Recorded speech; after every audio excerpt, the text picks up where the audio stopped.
company that converts old photographs to digital format. First, you have some time to look at questions 1 to 3.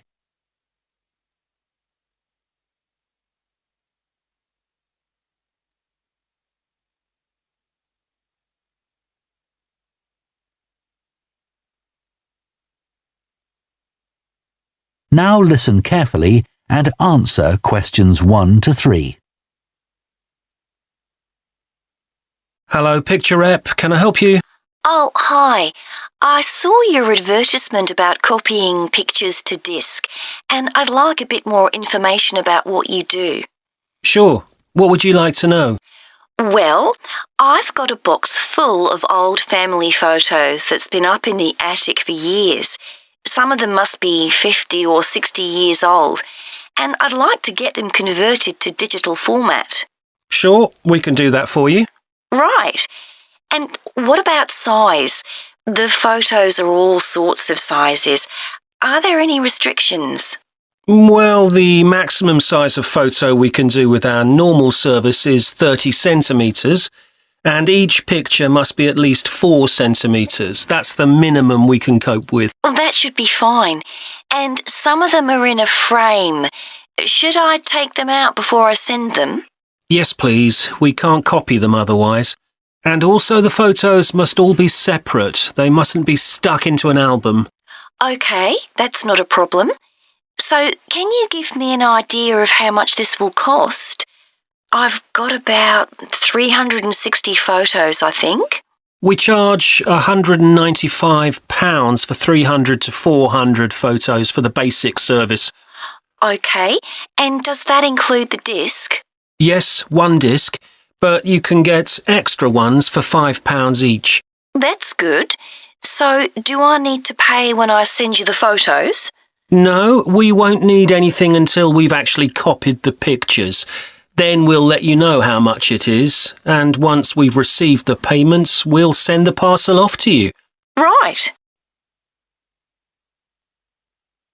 Before you hear the rest of the conversation, you have some time to look at questions 4 to 10.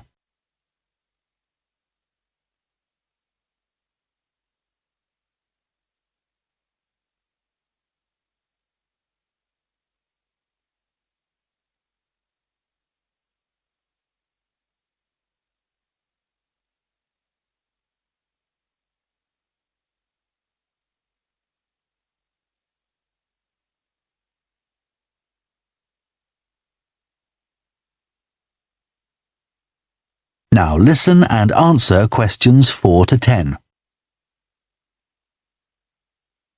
Is there anything else you'd like to ask about our services? Yes, I've roughly sorted out the photos into groups, according to what they're about. So, can you keep them in those groups when you copy them? Sure, we'll save each group in a different folder on the disk, and if you like, you can suggest a name for each folder. So, I could have one called Grandparents, for instance. Exactly. And do you do anything besides scan the photos? Like, can you make any improvements?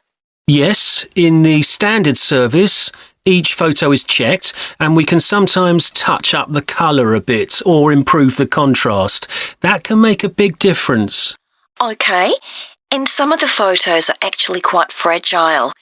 They won't get damaged in the process, will they? No, if any look particularly fragile, we'd do them by hand. We do realise how precious these old photos can be. Sure. And another thing is we can make changes to a photo if you want. So if you want to remove an object from a photo or maybe alter the background, we can do that. Really? I might be interested in that. I'll have a look through the photos and see. Oh, and talking of fixing photos, I've got a few that aren't properly in focus. Can you do anything to make that better? No, I'm afraid that's one thing we can't do. OK. Any other information I can give you? How long will it all take? We aim to get the copying done in 10 days. Fine. Right, well, I'll get the photos packed up in a box and post them off to you. Right. If you've got a strong cardboard box, that's best. We've found that plastic ones sometimes break in the post. OK. Right, thanks for your help. Bye. Bye. That is the end of Part 1. You now have half a minute to check your answers to Part 1.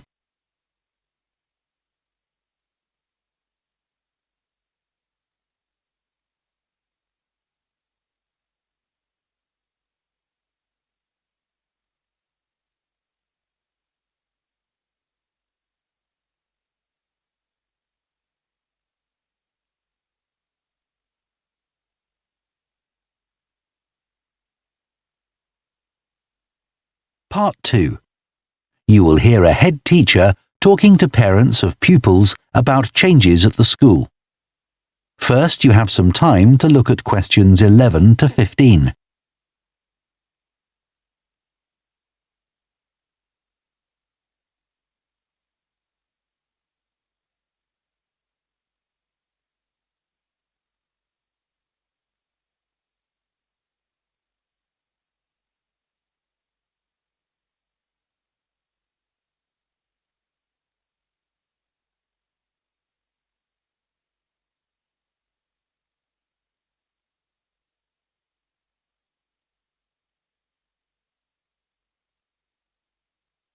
Now listen carefully and answer questions 11 to 15.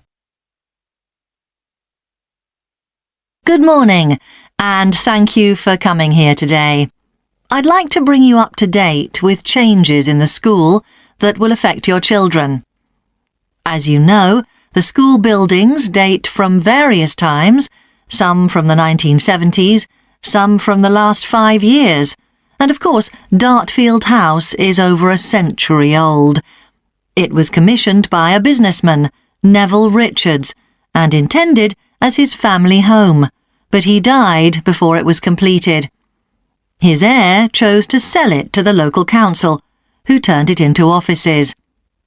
A later plan to convert it into a tourist information centre didn't come about through lack of money, and instead it formed the nucleus of this school when it opened 40 years ago.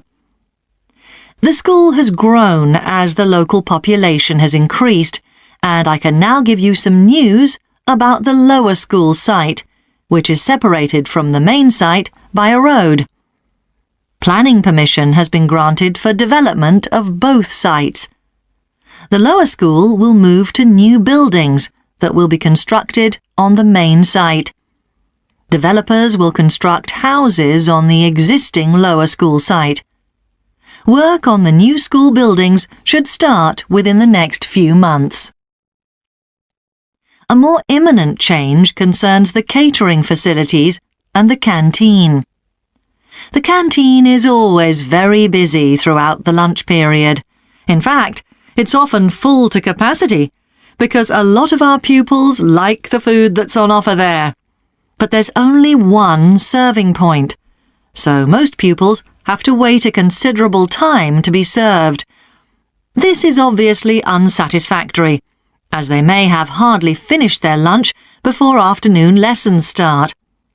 So, we've had a new food hall built, and this will come into use next week. It'll have several serving areas, and I'll give you more details about those in a minute. But one thing we ask you to do to help in the smooth running of the food hall is to discuss with your children each morning which type of food they want to eat that day, so they can go straight to the relevant serving point. There won't be any junk food, everything on offer will be healthy, and there's no change to the current system of paying for lunches by topping up your child's electronic payment card online. You may be wondering what will happen to the old canteen. We'll still have tables and chairs in there, and pupils can eat food from the food hall or lunch they've brought from home. Eventually, we may use part of the canteen for storage, but first, we'll see how many pupils go in there at lunchtime. Before you hear the rest of the talk, you have some time to look at questions 16 to 20.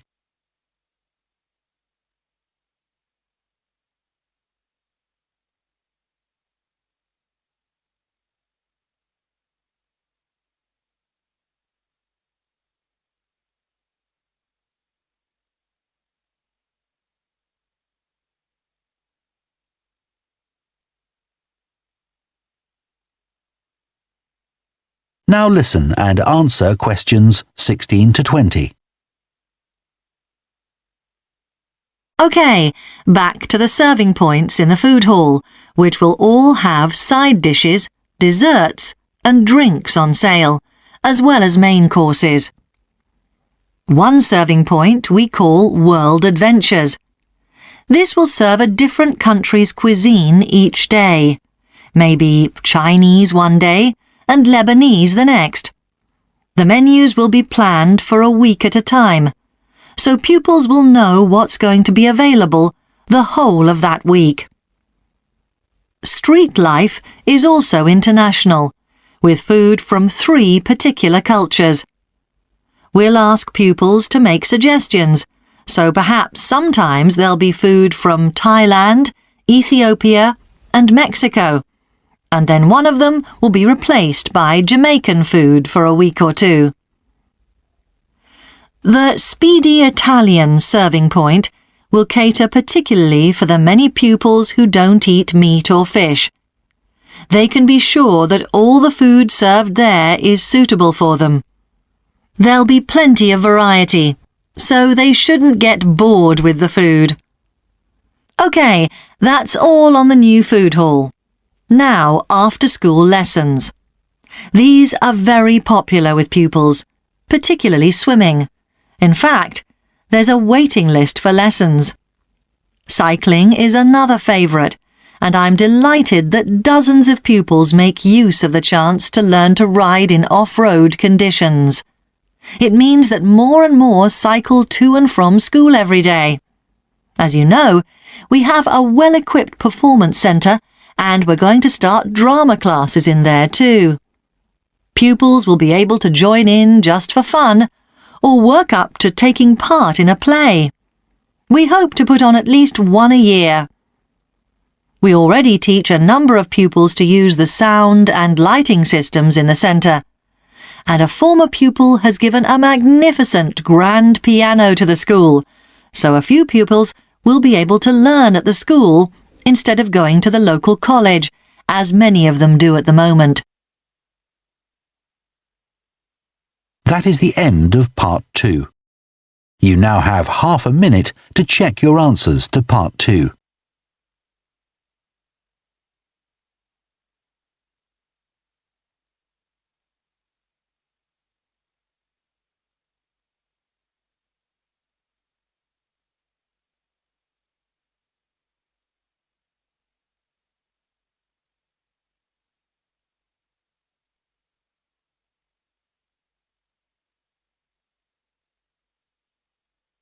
Part 3. You will hear 2 psychology students called Luke and Susie discussing their assignment on sleep and dreams. First, you have some time to look at questions 21 to 24.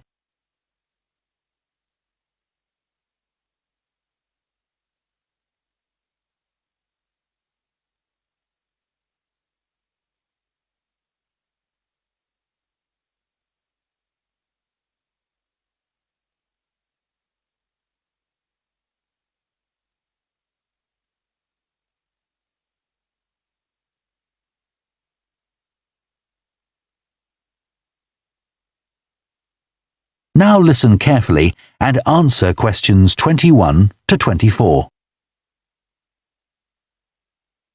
So, Luke, for our next psychology assignment, we have to do something on sleep and dreams. Right. I've just read an article suggesting why we tend to forget most of our dreams soon after we wake up. I mean, most of my dreams aren't that interesting anyway. But what it said was that if we remembered everything, we might get mixed up about what actually happened and what we dreamed. So it's a sort of protection. I hadn't heard that idea before. I'd always assumed that it was just that we didn't have room in our memories for all that stuff. Me too. What do you think about the idea that our dreams may predict the future? It's a belief that you get all over the world. Yeah, lots of people have a story of it happening to them. But the explanation I've read is that for each dream that comes true, we have thousands that don't, but we don't notice those. We don't even remember them. We just remember the ones where something in the real world, like a view or an action, happens to trigger a dream memory. Right. So it's just a coincidence, really. Something else I read about is what they call segmented sleeping. That's a theory that hundreds of years ago, people used to get up in the middle of the night and have a chat or something to eat, then go back to bed. So I tried it myself. Why? Well, it's meant to make you more creative. I don't know why, but I gave it up after a week. It just didn't fit in with my lifestyle. But most preschool children have a short sleep in the day, don't they? There was an experiment some students did here last term to see at what age kids should stop having naps, but they didn't really find an answer. They spent a lot of time working out the most appropriate methodology, but the results didn't seem to show any obvious patterns. Right. Anyway, let's think about our assignment. Last time I had problems with the final stage, where we had to describe and justify how successful we thought we'd been. I struggled a bit with the action plan too. I was okay with the planning, but I got marked down for the self-assessment as well.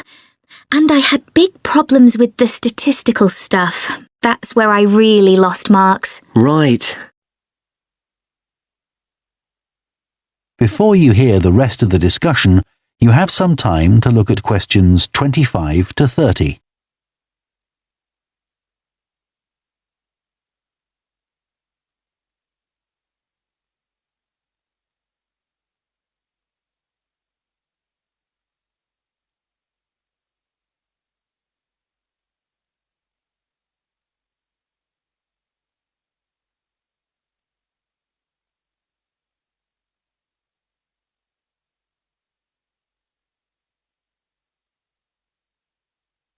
Now listen and answer questions 25 to 30.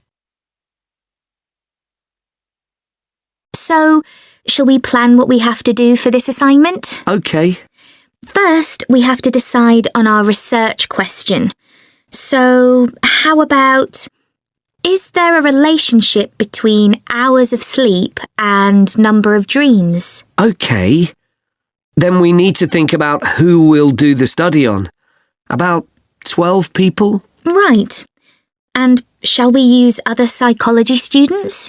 Let's use people from a different department. What about history? Yes, they might have interesting dreams. Or literature students.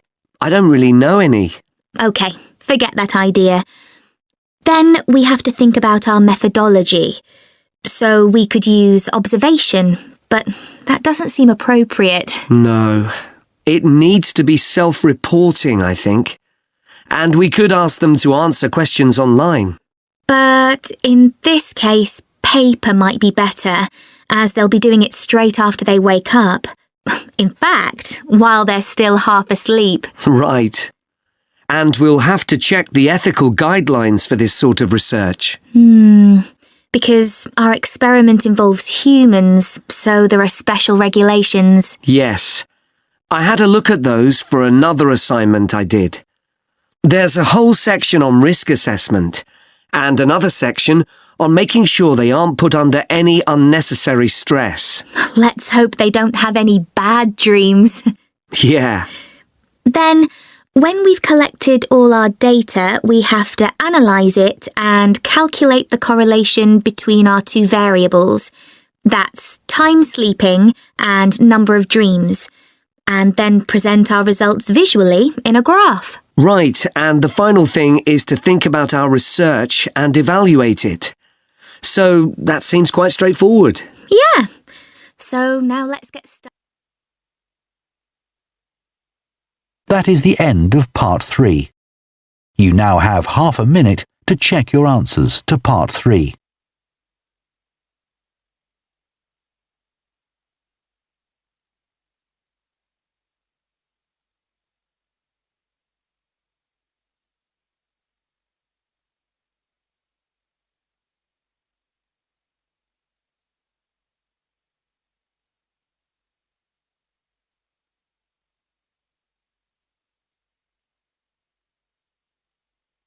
Part 4.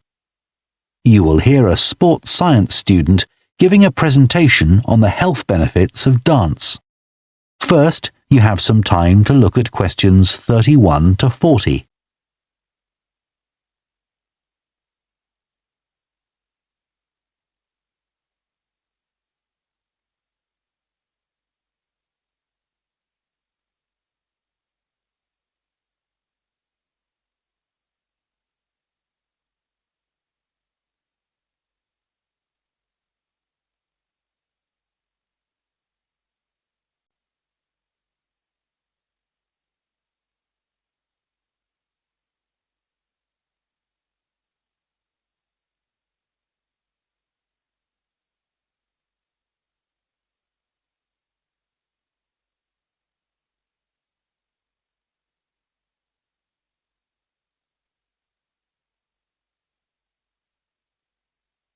Now listen carefully and answer questions 31 to 40. Dancing is something that humans do when they want to have a good time. It's a universal response to music found in all cultures. But what's only been discovered recently is that dancing not only makes us feel good, it's also extremely good for our health. Dancing, like other forms of exercise, releases hormones, such as dopamine, which make us feel relaxed and happy. And it also reduces feelings of stress or anxiety. Dancing is also a sociable activity, which is another reason it makes us feel good. One study compared people's enjoyment of dancing at home in front of a video with dancing in a group in a studio. The people dancing in a group reported feeling happier, whereas those dancing alone did not. In another experiment, university researchers at York and Sheffield took a group of students and sent each of them into a lab where music was played for 5 minutes. Each had to choose from 3 options: to sit and listen quietly to the music, to cycle on an exercise bike while they listened, or to get up and dance. All were given cognitive tasks to perform before and after. The result showed that those who chose to dance showed much more creativity when doing problem-solving tasks. Dr. Lovett at the University of Hertfordshire believes dance could be a very useful way to help people suffering from mental health problems. He thinks dance should be prescribed as therapy to help people overcome issues such as depression.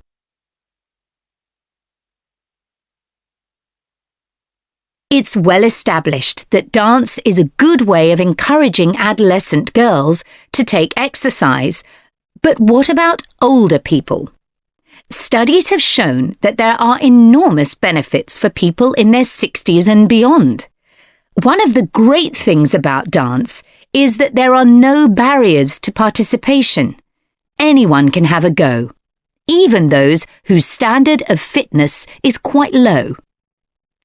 Dance can be especially beneficial for older adults who can't run or do more intense workouts, or for those who don't want to.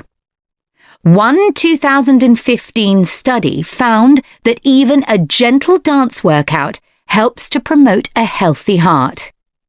And there's plenty of evidence which suggests that dancing lowers the risk of falls, which could result in a broken hip, for example, by helping people to improve their balance. There are some less obvious benefits of dance for older people too. One thing I hadn't realised before researching this topic was that dance isn't just a physical challenge. It also requires a lot of concentration, because you need to remember different steps and routines. For older people, this kind of activity is especially important because it forces their brain to process things more quickly and to retain more information. Current research also shows that dance promotes a general sense of well-being in older participants, which can last up to a week after a class. Participants report feeling less tired and having greater motivation to be more active and do daily activities such as gardening or walking to the shops or a park. Ballroom or country dancing, both popular with older people, have to be done in groups. They require collaboration and often involve touching a dance partner, all of which encourages interaction on the dance floor. This helps to develop new relationships and can reduce older people's sense of isolation, which is a huge problem in many countries. I also looked at the benefits of Zumba. 15 million people in 180 countries now regularly take a Zumba class, an aerobic workout based on Latin American dance moves. John Porcari, a professor of exercise and sports science at the University of Wisconsin, analysed a group of women who were Zumba regulars and found that a class lasting 40 minutes burns about 370 calories. This is similar to moderately intense exercises like step aerobics or kickboxing. A study in the American Journal of Health Behavior showed that when women with obesity did Zumba 3 times a week for 16 weeks, they lost an average of 1.2 kilos and lowered their percentage of body fat by 1%. More importantly, the women enjoyed the class so much that they made it a habit and continued to attend classes at least once a week. Very unusual for an aerobic exercise program. Dance is never going to compete with high-intensity workouts when it comes to physical fitness gains, but its popularity is likely to keep on rising because it's such a fun way to keep fit. That is the end of Part 4. You now have 1 minute to check your answers to Part 4.